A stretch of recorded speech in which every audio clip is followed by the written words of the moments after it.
All right, guys, welcome to the best show on earth. We're here in Reykjavik, and we're getting into the meat of the tournament now. We just finished round 6 last night. We went 1.5 out of 2 between the two of us, so I'd say that's pretty good. Round 6 was successful. Felt like I played well. You guys will see that game. Isaac? I had an interesting idea towards the end of the game. I mean, I think the opening experiment that I had maybe didn't work out, but I reached an interesting end game, which, okay, maybe was slightly worse, but left white with a lot of work, and he didn't know how to convert. Yeah. So this was a fairly interesting tournament. So I imagine most of you guys who are playing the tournament right now are on the Golden Circle Tour, but hopefully when you guys come back, this video will be waiting for you hot and ready. Yeah, and we should say that we greatly appreciate all the support across the internet. You know, we're getting tons and tons of messages and shares and outreach, and we are very, very grateful for that. Getting a lot of hate also from Reddit specifically. Just so you guys know, we have our eye on you as well. All right, this isn't over. Yeah, and just to say, like when I write, IM and CM embarrassed themselves at world-class tournament. I do think our round 5 games was like a world-class embarrassment. I mean, I blew what was a completely drawn-out game and had to work my way back. And you know, your game just looked like an opening preparation masterpiece. So right. we did truly embarrass ourselves. So for the people who were on Reddit saying, "Oh, it's an hour-long video. This isn't, you know, like falling over in the tournament hall." It's like, okay, what do you want? Yeah, exactly. So, anyways, I guess we might as well go ahead and get started with today's games. We're hoping to promise a shorter video at least, but nonetheless just as much fun. So let's get started. So I'm playing a 2200 from England. Actually, you played him before in Gibraltar a year ago. That's right, last year, yeah. 2016. And so I looked into his file for all of the openings that he plays. He can play everything. He plays knight f3, e4, d4, and c4. So I was a little bit worried about what you said 2200, right? 2200. But he knew like a lot of critical lines. So like before the game, it was like reviewing all of these like really critical lines, which is something I'm willing to do. But you know, I would like to be able to take a walk and relax. But okay, today was not the case. And I get to the board. He surprised me with one c4. It was like, oh well, maybe he hasn't actually seen the fact that I play the English with white. And so this was somewhat encouraging because I felt like maybe his preparation was a little bit incomplete. But also, I feel like when you're playing against someone who's lower rated and you just want to assume that you're the stronger player, you want to convert. I mean, he played the Scotch, which, okay, like I'm perfectly happy to play against, but I felt like he had the most games in that line. This is what I was expecting, and the Catalan as well. And I felt like these were both reasonable ways to play against a lower rated player. And the system that he chose, I thought, was the least ambitious by far. So as we get through the opening here, I actually used to play this as white, these kinds of ready setups. And here I was still thinking that he would play the Catalan, because it's not too late to play with d4. And he didn't have that many games here, but I mean, okay, it's a Catalan. Like it's not too difficult to play against. He played b3, which I have prepped for, and I used to play this, so I know exactly what I don't like. And he plays this move, c takes d5, which I don't think I've ever played before personally, but I've seen. And in my opinion, like, if Black knows what he's doing, it should be fine. I knew that he could play this before the game, so I did like 5 minutes worth of prep on this line, but this was not my focus. So okay, I played knight takes f6. He had his only game in this line before. He played d4, and Black chose not to take and eventually got it played. So here he played bishop b2. I guess I tried to tailor that, but of course I was ready for this. I played here. Okay, d4 is fine. I think knight c3 is probably the best way to play for an edge, but okay, d4, there's nothing wrong with this.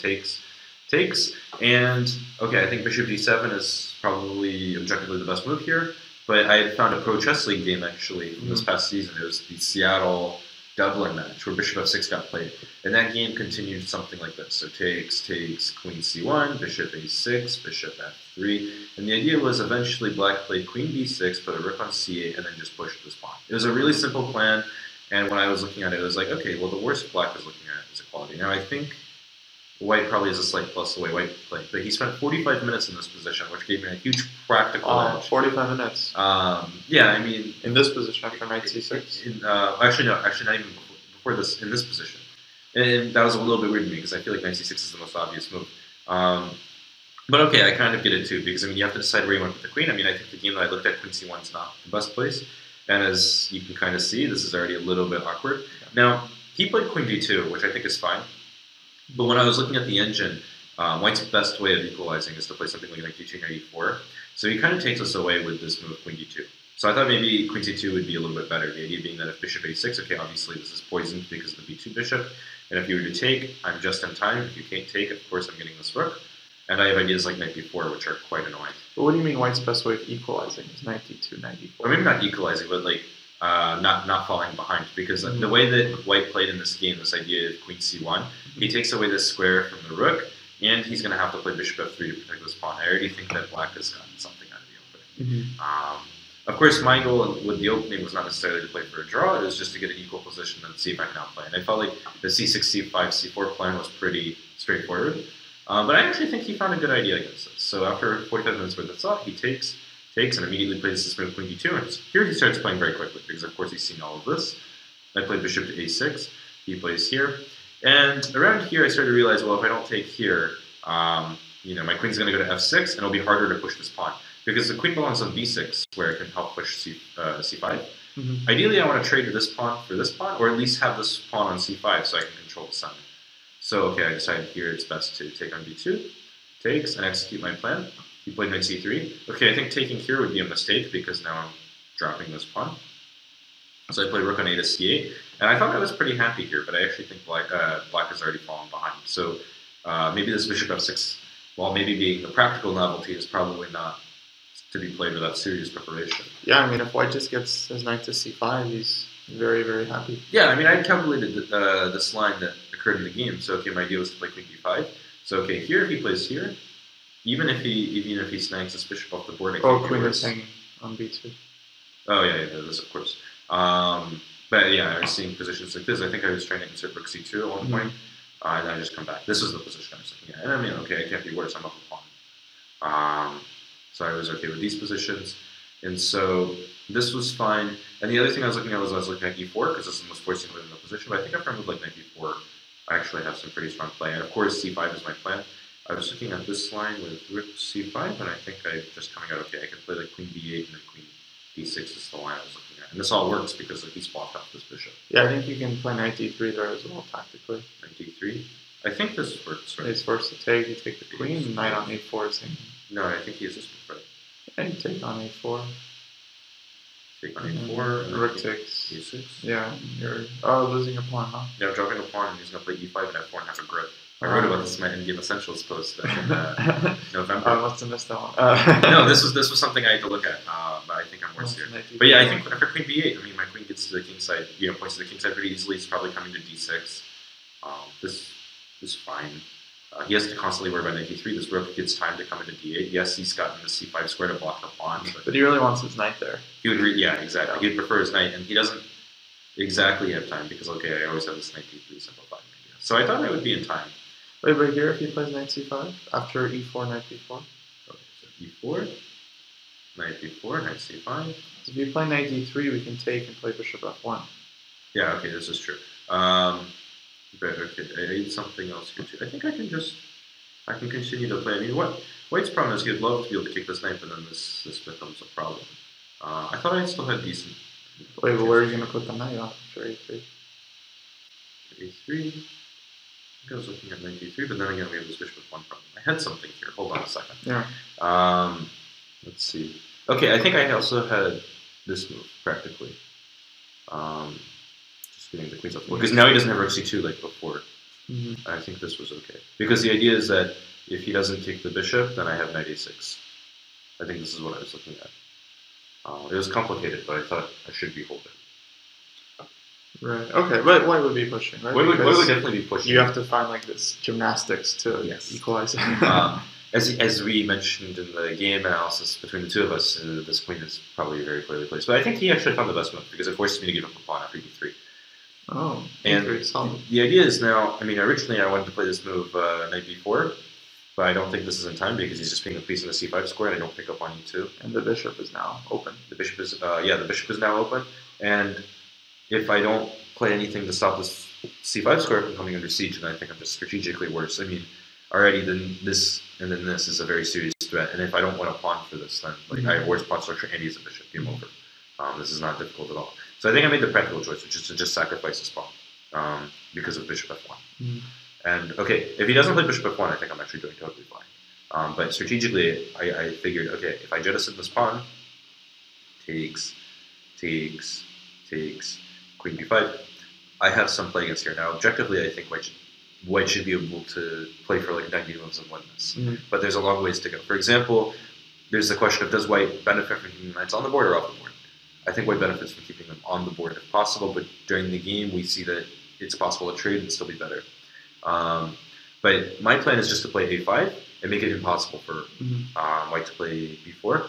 And white has to think twice about playing moves like e4, of course.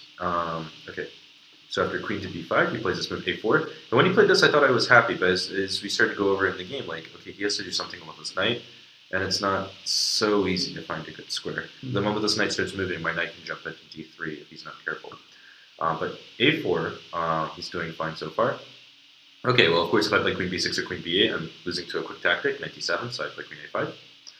He plays knight to d3, offering to trade rooks. I simply just start to control the b4 square. He plays here, here, here, and here's the critical moment of the game. I play this move knight to b4, obviously trying to take advantage of the fact that these pieces are, dependent on each other.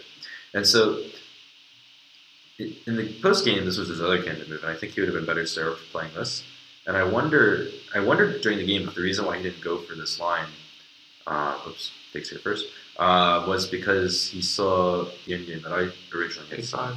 Rook c2, g6 or king f8 to stop mate, and then if he goes here, this is a drawn position. So I thought he had seen this, but there's actually a nice way to win this endgame. So after takes, takes, takes, the idea is not to bring out the rook, but rather to just bring over the king and simply start pushing. Or even you can just go the long way if you wanted to, and then play this way. I mean, what can black really do? I mean, maybe black would even benefit by cutting off the rook, and then it's hard to push this pawn. I think black would have some chances here. Yeah, I mean, I don't think this is easy, but I mean, of course, I think white is the one pressing. Yeah, I mean, you would try to bring in your king as well and see if you can activate. Right. I mean, I think it starts by playing a move like rook d8 to cut off this king, because if the king can't come over and he plays a move like b4 and it lets me get to the back rank and combine the pawns and be equals. So I don't think this is so easy, but I think compared to what happened in the game, this was his best practical chance. But okay, he was also in time trouble now too because of how much time he had spent. And he decided to go for this simplifying idea, and we're going to see whether or not trading knights was a good idea or not. Because after here, here, and here, he plays this move queen a3. Of course, if he tries to push right now, I'm going to take this pawn. So queen a3 is the right practical move, and I think here there's only one move that practically gives black some sort of equality. Let's see if you can find it.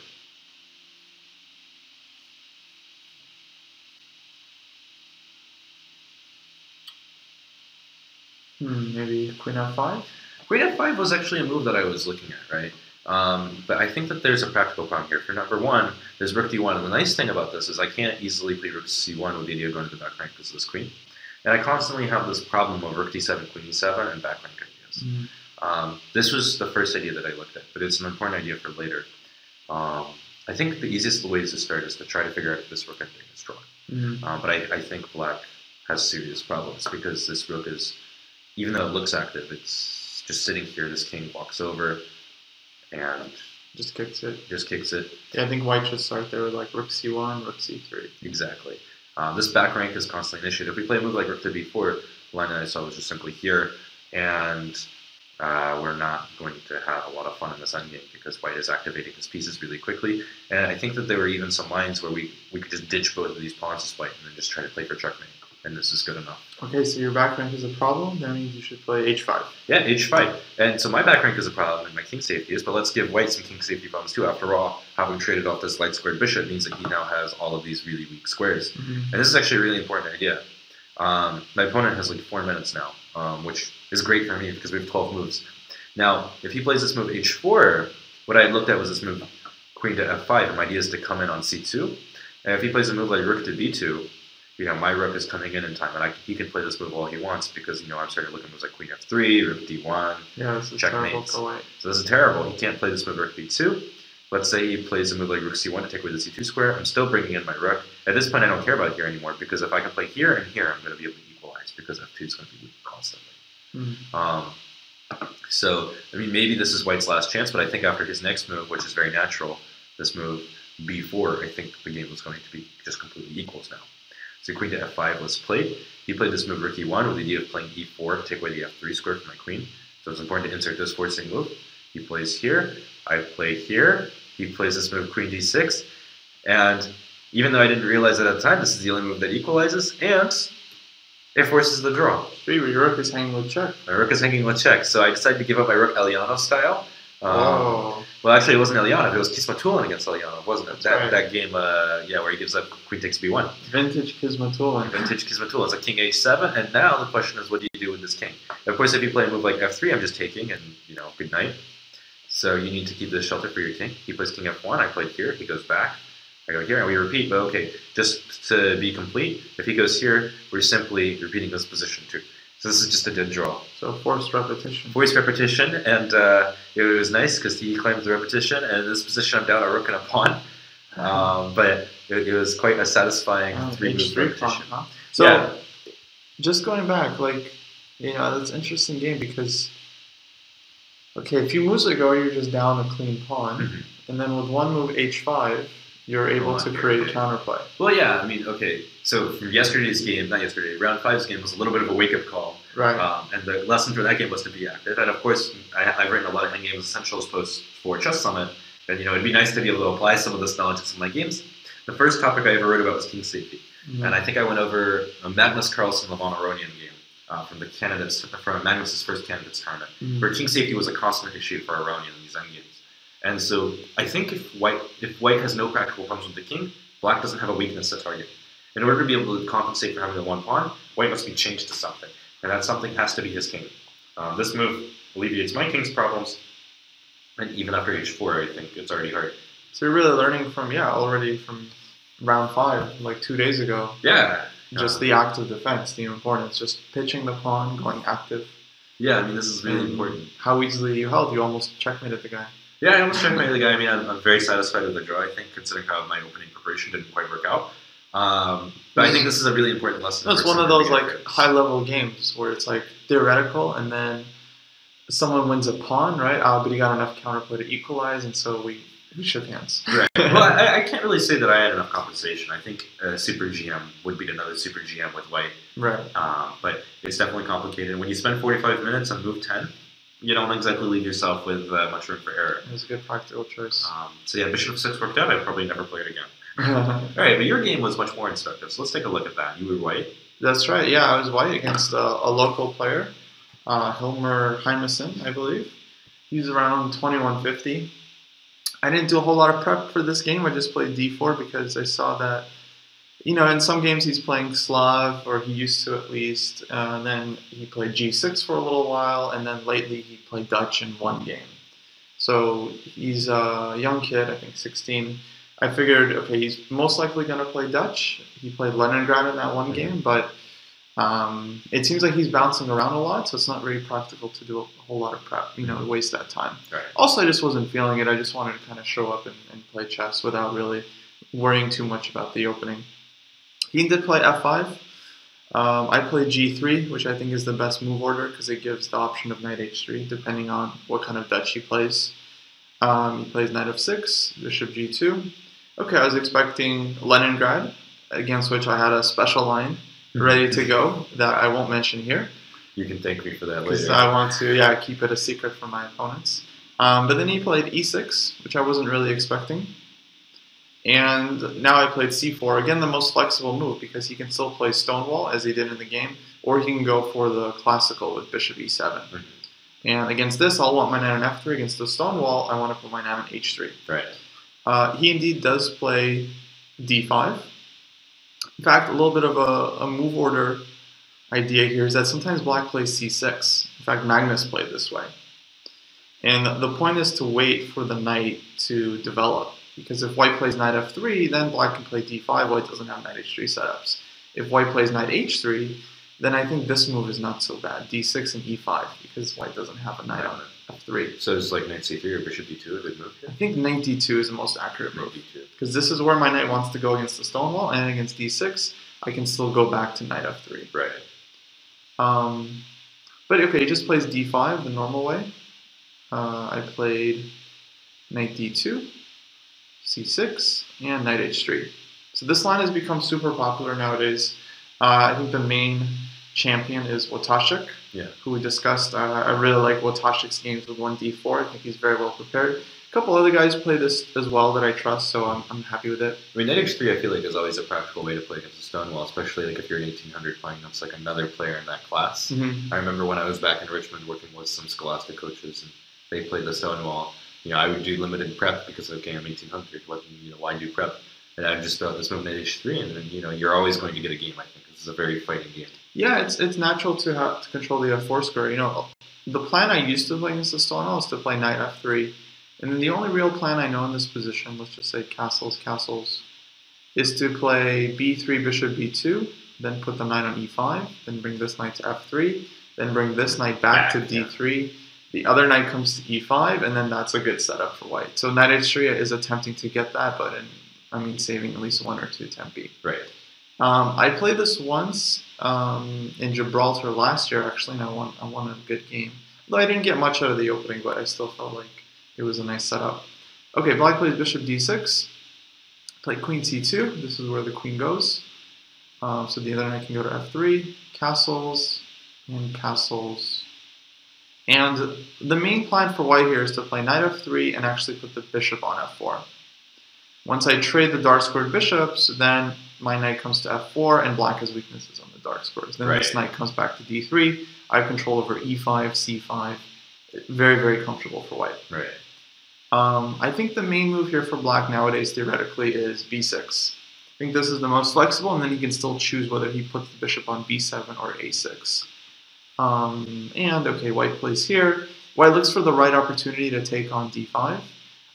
Specifically, we want to when black has to take back with the c pawn. This is a known strategic concept. So bishop b7, white can already take here because the f5 pawn is hanging. C takes d5, bishop f4. This is kind of a common way for white to play. Then this comes to c1. I fight for the c file, a3, b4, and so on. White might also want to wait for the knight to be developed to d7 before doing this, but it's just a matter of taste, I think. So he ends up playing bishop d7, which is kind of natural to put the bishop here and here. It's a common Stonewall idea. But I'm not sure it's so correct in this position. Mm-hmm. Okay, I play knight f3, most natural move. And now he realizes I want to play bishop f4, and so he plays this funny move, knight h5. Just controlling that square. Right. So to me, this felt very, very, artificial, very strange. This, I think, does come up in some Stonewall positions because black also supports kingside play with h6, g5, especially against the knight on h3. This is a common idea for black, but I don't think it really makes sense what he's doing. I feel like the pieces are going to be a bit scattered. Right, and even if it did work, he's taking away future options like bishop e8, bishop h5. So it's a very committal move, even if it works out by an engine. Yeah, obviously, as a player playing white, I'm going to adjust. I'm not just going to allow him to trade off a bunch of pieces. Right. Now, if he did play bishop e8, I played bishop f4, and then he played knight h5. Then I think I can either trade, and then I also have some ideas of playing bishop e5 is possible, but actually e3, something like this. Right. And a lot of times I want to take with the e pawn and then put my rook on e1. And make d6 the target. Yeah. So that's just one idea I was considering. Okay, but he plays knight h5. Actually, I saw in his games that he has a tendency to play h6, g5 in a lot of different positions. Mm-hmm. So I wonder if this is like a personal bias he has, where he just pushes his kingside pawns. Perhaps. Okay, I came up with the move knight e5. I think this makes sense. I'm not really going to take the bishop on d7. I think that kind of helps black a little bit. All I want to do here is be able to play knight f4 and then take with the bishop. Right. I'm also opening up ideas of bishop f3 just to tickle the knight. And I might drop this knight back to f3 and then put my other knight on f4. This is the beauty of having knights in the center, is they have so many different options. So already, if black were to play move like h6, well, g6 is weak forever. Right, exactly. So now he did something that was pretty shocking. When I came back to the board, he had played bishop takes e5. And at first I thought he was joking. It's not crazy to give up the dark square bishop in the Stonewall. That happens in the right circumstances. But it is crazy when my pawn comes to e5 and suddenly cuts off the knight on h5 from the rest of the game. Right. And now this knight is just totally stuck in just a terrible, terrible piece. Mm-hmm. It's like a drunk person with no way to get home. It's just That's a good metaphor. Yeah, right? It's like, it's just terrible. So I think the position is just terrible for black now. He played h6. I guess that was his idea to control g5 and then just try to push on the king side and use his knight. I feel like at this point, black should have been able to g6, give himself a square for his knight first, and then decide later. I mean, I know that means no h6 later, but I think without the dark square control, you're kind of beyond that. Yeah, I mean, g6. I mean, his knight's not in immediate tactical danger, so he doesn't have to do this. But yeah, if he does, okay, I put my bishop on g5, and he's going to hurt on the dark squares. Yeah, that's true too. So, I mean, I think h6 is at least principle. At least he's following his idea. But already, I mean, I feel very, very happy here with white. Mm-hmm. I mean, my initial instinct was b3, just put the bishop on a3. Right. And I think black has serious issues here because he doesn't even get huge counterplay. Let's say I just play here, he plays g5, and I play bishop e2, just the safest move, whatever. He can't even play f4 yet because I have queen g6. Queen g6. So I think this whole plan was just kind of wrong for black.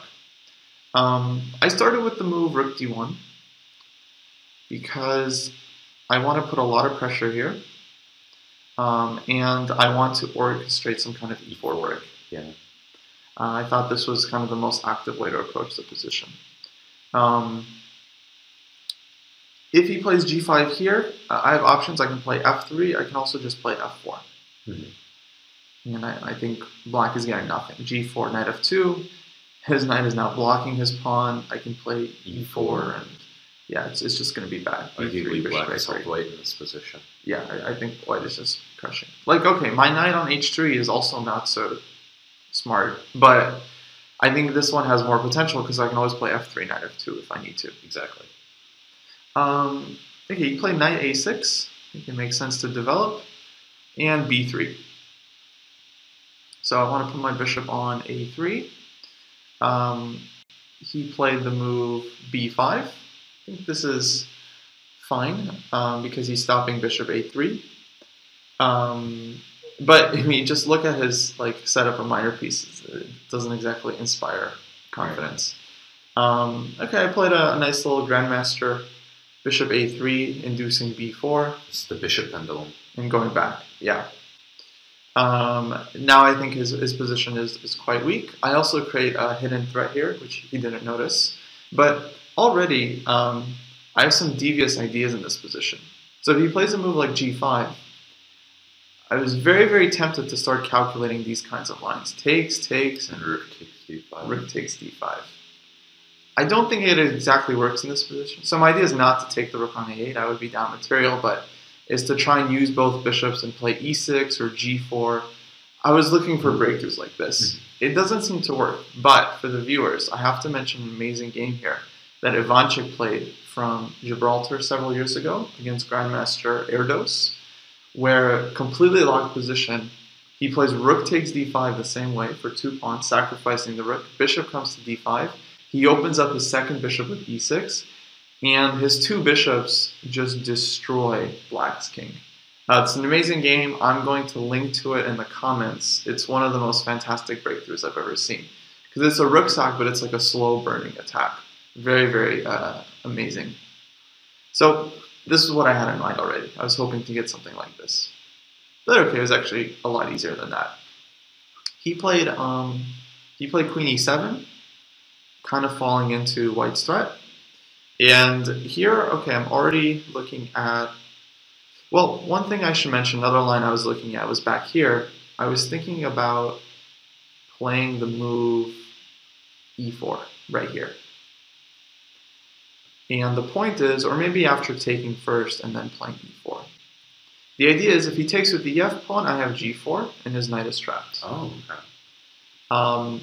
After d takes e4, my point is I play queen e2, and I'm hitting the knight.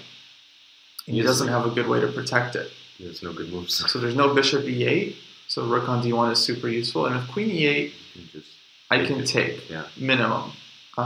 Maybe I also have something else. But as I was looking at this position, I thought this isn't super clear after queen d4. And my rook is very awkward, just not developed for this.